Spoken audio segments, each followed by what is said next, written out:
here with Reaction, the co-host of the hit show, The Five, also a friend of the program, our friend Harold Ford Jr. Good to see you. Happy New Year, sir. Same to you. Happy New Year and congratulations on the great personal announcement. Oh, I really appreciate it. It means the world. Thank you, and everyone's been really, really kind and supportive. All right, so you're from Tennessee. You're a congressman from Tennessee. I always knew you, and you would always come on the show, and you'd always be reasonable. Look at California. Is there anything about what is happening out there, be it with the fire, high level of taxation, burdensome regulation, that you think is smart?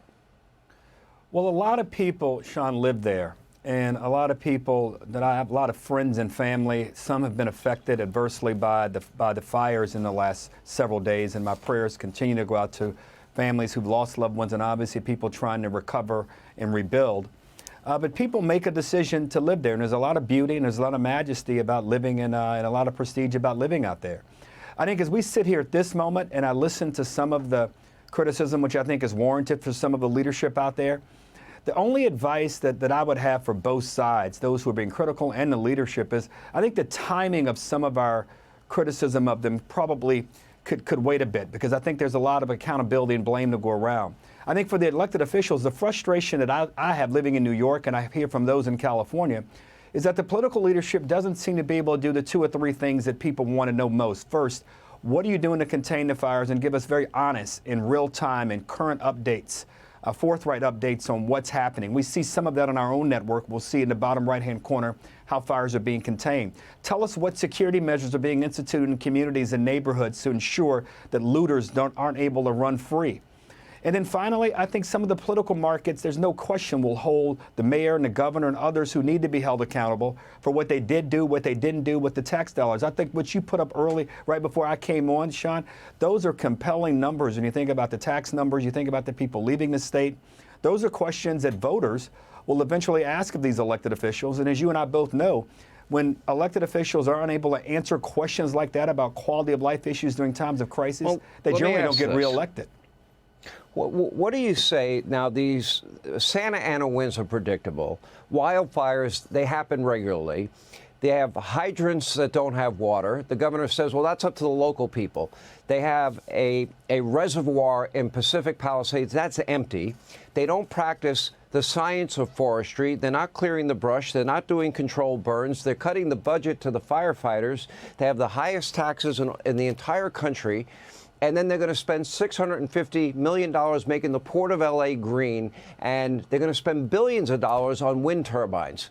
Now, that to me seems like they're misprioritizing pretty much everything out there, and they're misappropriating taxpayer dollars, and people are leaving with their feet. They're leaving in droves.